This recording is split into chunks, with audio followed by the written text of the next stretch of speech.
For decades, Italy's performance in World War II has been a bit of a running joke, right? A caricature of military disaster. But was it really all just battlefield blunders and some kind of comedic incompetence? The truth is way more complicated and, honestly, more shocking than the simple stories suggest. So, forget the easy punchlines. We're going to look at a perfect storm of problems that basically doomed Italy's war effort from day one.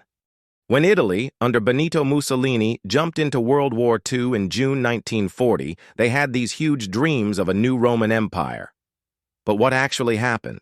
A whole series of military faceplants, terrible leadership, and an economy in shambles. It all made Italy arguably the weakest link in the Axis powers. This isn't just about losing battles, it's a story of total systemic failure. We're going to explore the awful military weaknesses, the fatally flawed leadership, and the crumbling economic and political foundations that pretty much guaranteed defeat. Italy's military just wasn't ready for a long modern war. Simple as that. When war broke out, loads of their soldiers were still using rifles from way back in 1891. Can you imagine? Their artillery was often pulled by horses, like something out of a history book, not what you need in an age of tanks and trucks. And speaking of tanks, most Italian tanks had armor so thin that machine gun fire could go right through them. No wonder they got grim nicknames. They were seriously short on modern tanks and vehicles, which made any kind of fast, mobile warfare, the kind that was winning battles elsewhere, almost impossible. And it wasn't just the gear. The training was shockingly bad. Italian soldiers often got way less training than they were supposed to by law. Many were basically learning, or trying to learn, on the front lines. That's a recipe for disaster if I've ever heard one. Logistics? Another total nightmare. They didn't have enough trucks or fuel, and that absolutely crippled their ability to move troops and supplies, especially in the massive deserts of North Africa or the rough mountains of the Balkans. The results? Totally predictable and utterly devastating. Italy got beaten in almost every single campaign it tried to run on its own. France in 1940, Greece later that year, Egypt too.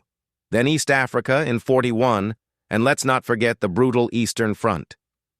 Even when they had more soldiers, like they often did in North Africa, Italian forces were frequently outsmarted and surrounded by smaller British forces who were just better equipped and better led. On top of all that, the Navy and Air Force didn't have radar, and their reconnaissance was terrible, which just made things even worse. Now, at the center of this whole mess was Benito Mussolini, Il Duce. But his leadership? It turned out to be a massive problem. Mussolini put himself in charge of all three military ministries, Army, Navy, and Air Force. What that did was kill any real debate or independent strategic thinking. He'd often promote officers if they were loyal to fascism, not because they were any good at military stuff, and he'd sack anyone who dared question his plans. This created a situation where sucking up to the boss was rewarded and actual good military advice was just ignored. And then there was the shocking lack of teamwork between the Army, Navy, and Air Force. These branches pretty much did their own thing, fiercely protecting their own turf and priorities. Can you picture this? A Navy desperate for air cover, but all the planes are controlled by a separate Air Force command that has totally different ideas. That was the reality. The Italian High Command, the Comando Supremo, didn't have enough staff and had no real power to force these squabbling services to work together on a unified strategy. All this internal division led to clumsy, disjointed operations on multiple fronts that just didn't work. Mussolini's own grand strategy was also deeply flawed. He was obsessed with this idea of a new Roman Empire. So he dragged Italy into fighting on multiple fronts all at once. France, Greece, North Africa, East Africa, and even sent a whopping 230,000 troops to the Soviet Union. This was way beyond what the country could actually handle. This massive overreach spread Italy's already thin military strength and resources even thinner, directly leading to that string of defeats we talked about.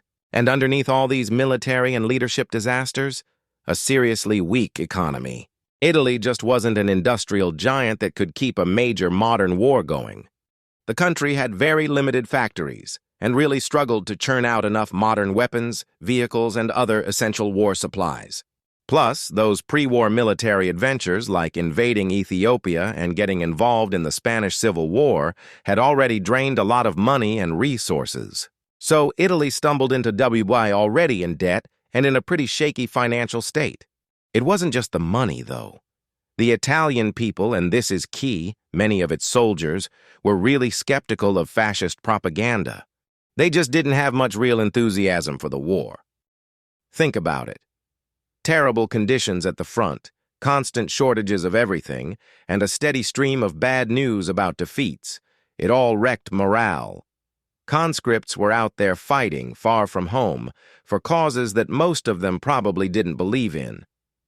This complete lack of will was a huge contrast to the hardcore ideological belief you saw in their German allies.